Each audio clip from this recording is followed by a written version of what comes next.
morning guys, Luzon Miss Paninaw sa umaga nito ngayon. Magbigay lang po kunting tips sa inyong mga baguhan pa lang tungkol naman sa kaalaman ko sa pag crucis sa pagparis-paris sa babae lalaki nga magkaiba ang dugo, ang linyada sa isa ka manok.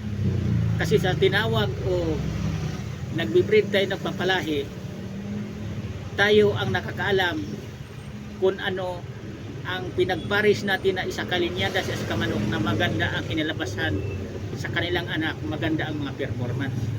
Nakasalalay sa atin yan na nagpalahi mismo, nagbibreed.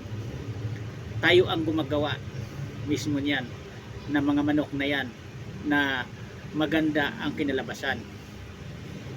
Ipalpaliwanag ko sa inyo mabaguhan pa lang kung bakit nakasalalay sa atin, tayo mismo ang gumagawa. Tulad ng mahilig kayo sa mga tisoy, mga gwapo, tulad ng sweater. Pag sinabing sweater, tisoy talaga yan, mga gwapong mga manok yan. Iparis mo naman yan sa ibang linyada. Pwede yan sa hats, pwede sa limon, yung tinawag kong limon sweater. Magandang ang mga linyada din tinawag limon sweater. Ang daming nakakilala niyan pag tinawag din limon sweater. Pwede rin sa kilso. Nagkadepende sa atin. Sa mga mahilig sa kilso, ni-cross din nila yan sa sweater. Nagkadepende nga yan. Nagkadepende sa atin kung alin sa ang pinagparis-paris natin na linyada sa babae lalaki na dugo sa manok na maganda ang performance ang kinilabasan. Iyan ngayon ang pinadami natin.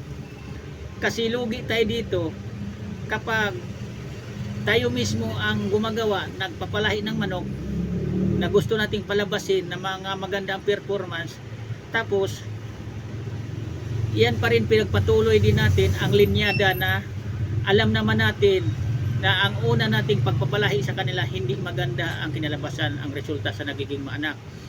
Kung asaan ang linyada sa dugo sa babae sa lalaki na pinagparis natin na ang kinalabasan, ang resulta sa kanilang nagiging mga anak, maganda ang performance, yan ang iminti natin na padamihin natin na gagastusan.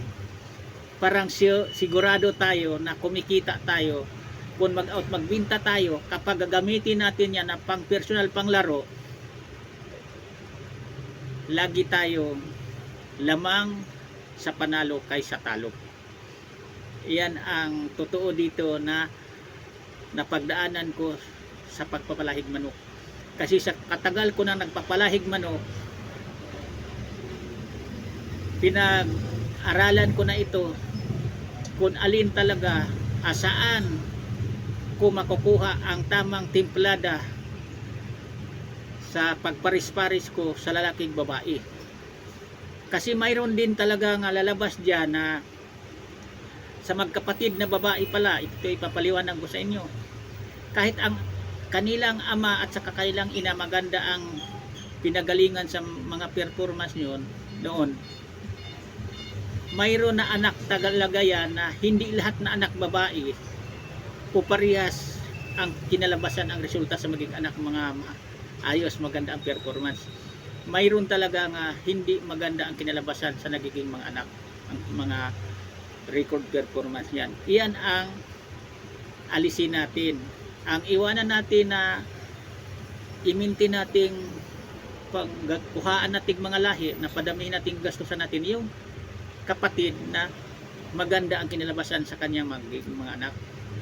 Kasi sa totoo lang, hindi lahat na magkapatid na babae o parehas ang kinalabasan sa kanilang mga anak, ang mga performance. Kayang piliin natin sa magkapatid na babae kung alin sa kanila ang nakita natin ang mga anak na maganda ang record of performance, iyon ang iminti natin. Parang hindi tayo lugi sa ating ginagastos. Kayang may tinatawag pala tayo na minamarkingan natin ang itlog. Kahit magkapatid yan na babae, iba-iba ang ilalagay nating marking sa kanilang mga itlog. Kahit magkasama-sama mayan, magkalo-halo, ang marking kung anong middle name na nilagay mo sa itlog, anong number yun, kailan magkaiba-iba. Parang pagpa-incubate mo yan, hiwalay na yan doon. Pag samasamahin na ang parehas ang marking, pag magpisaan yan, doon mo na malaman pag magsiglakihan na kung alin sa inahin na yan ang maganda ang kilabasan sa magiging mga anak. Ganun lang kadali na padamihin natin ang maganda og record of performance.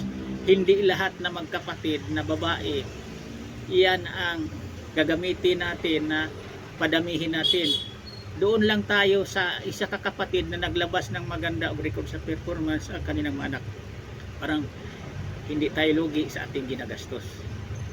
Yan lang, sana mayroon kayong kunting mapulot o matutunan man lang mga baguhan pa lang dito sa aking mga ginawang content video tungkol sa kaalaman ko sa pag-alagad manok. Walang mawala sa inyo kapag i-try nyo itong mga bahagi ko sa inyong mga content video sa kaalaman ko sa pagpalahig manok.